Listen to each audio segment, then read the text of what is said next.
అరిసవెల్లి సూర్యనారాయణ స్వామి ఆలయంలో భక్తుల రద్దీ కొనసాగుతూనే ఉంది. సూర్యనారాయణ స్వామిని దర్శించుకునేందుకు భక్తులు పెద్ద ఎత్తున తరలివస్తున్నారు. అరిసవెల్లి ప్రాంతంలో భక్తులు భారీగా ఉండటంతో శ్రీకాకుళం పట్టణంలో భక్తులన్నీ నిలిపివేస్తున్నారు. అన్ని టికెట్ల దర్శనాలని రద్దు చేశారు ఆలయ అధికారులు. ఇక 6 క్యూ లైన్లలో భక్తుల్ని స్వామివారి దర్శనానికి పంపుతున్నారు. అరిసవెల్లి ఆలయంలో తాజా పరిస్థితిని మా ప్రతినిధి బాలు అందిస్తారు. అరసవల్లి రథసప్తమి వేడుకలు అంగరంగ వైభవంగా జరుగుతున్నాయి. స్వామివారిని దర్శించేందుకు పెద్ద ఎత్తున భక్తులు అయితే బారులు తీస్తున్నారు. తెల్లవారుజామున క్షీరాభిషేకంతో ప్రారంభమైనటువంటి అరసవల్లి సూర్యనారాయణ స్వామి రథసప్తమి వేడుకలు తర్వాత ఉదయం 7 గంటల వరకు కూడా స్వామివారికి పాలాభిషేకం చేశారు. ఆ తర్వాత క్షీరాభిషేకం తర్వాత మధ్యాహ్నం 4 గంటల వరకు స్వామివారి యొక్క నిజరూప దర్శనం అయితే కొనసాగుతుంది. భక్తుల కోసం భారీగా ఏర్పాట్లు చేసినప్పటికీ కూడా భారీగా భక్తులు తరలి రావడంతో అయితే కొంత క్యూ లైన్స్ లో కొంత ఇబ్బందికర పరిస్థితి ఏర్పడింది. దీంతో జిల్లా అధికారులు మధ్యాహ్నం వరకు కూడా భక్తులు ఎవరు కూడా అరసవల్లికి రాకూడదు, స్థానికంగా ఉన్నటువంటి భక్తులు క్లియర్ అయ్యేంత వరకు కూడా ఉండవద్దు అని చెప్పేసి అయితే అధికారులు అయితే ఆదేశాలు జారీ చేశారు. దీంతో మిగిలిన భక్తులు ఎవరైతే ప్రస్తుతానికి ఆలయ ప్రాంగణాల్లో క్యూ లైన్ లో ఉన్నారో వారందరినీ క్లియర్ చేసేందుకు అయితే పూర్తిగా ఏర్పాట్లు అయితే చేస్తున్నారు. వీలైనంత త్వరగా భక్తులందరూ కూడా క్యూ లైన్స్ అయితే క్లియర్ చేసేందుకు అయితే చర్యలు తీసుకుంటున్నారు. మరోవైపు మరిగా ఏవైతే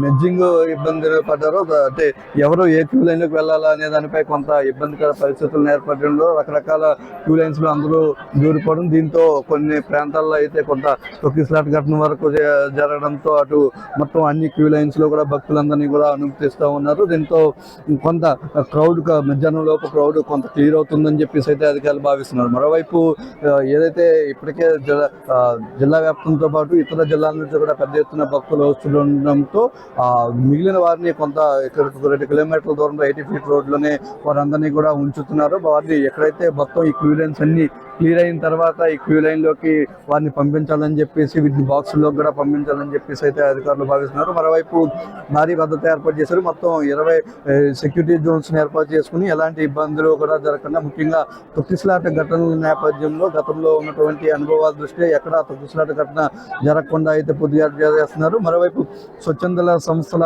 సహకారంతో ఇప్పటికే అందరికీ కూడా భోజన సదుపాయాలు ఇవన్నీ కూడా కల్పిస్తూ ఉన్నారు. ఈరోజు 4 గంటల నిద్రోదర్శనం పూర్తయిన తర్వాత స్వామివారికి పుష్పాలు ఇస్తున్న తర్వాత విశేష అలంకారాలన్నీ కూడా ఉంటాయి. తర్వాత రాత్రి 8 గంటల వరకు కూడా స్వామివారికి అయితే సేవలు అందిస్తూ ఉంటారు. ఇప్పటి వరకు కూడా భక్తులందరినీ కూడా అనుమతించేందుకు చేస్తున్నారు. వీలైనంత వరకు ప్రతి భక్తులు కూడా చాలా త్వరగా క్లియర్ అయ్యేలా చేస్తున్నారు. గతంలో అధికారులు 45 నిమిషాల్లోనే స్వామివారి దర్శనం పూర్తవుతుందని చెప్పేసి ఒక అంచనా వేయంతో అంచనాగా వాళ్ళు చెప్పినప్పటికీ కూడా ఈరోజు అది గ్రౌండ్లో వెళ్తే ఫెయిల్ అయిందని చెప్పుకొని సుమారు 6 గంటలు దాటి భక్తులు క్యూ లైన్లోనే నిల్చోవడం, ముఖ్యంగా ఏవైతే పేమెంట్ చేసి 500 రూపాయల టికెట్ల వరకు కొన్న వాళ్ళంతా కూడా చాలా ఇబ్బందికర పరిస్థితులు అయితే ఏర్పడడంతో పిల్లలంతా కూడా కొంత ఇబ్బందికర పరిస్థితులు ఏర్పడ్డాయి. వీటన్నిటిని దృష్టించుకొని మొత్తం అన్ని లైన్లు కూడా ఫ్రీజప్ చేశారు.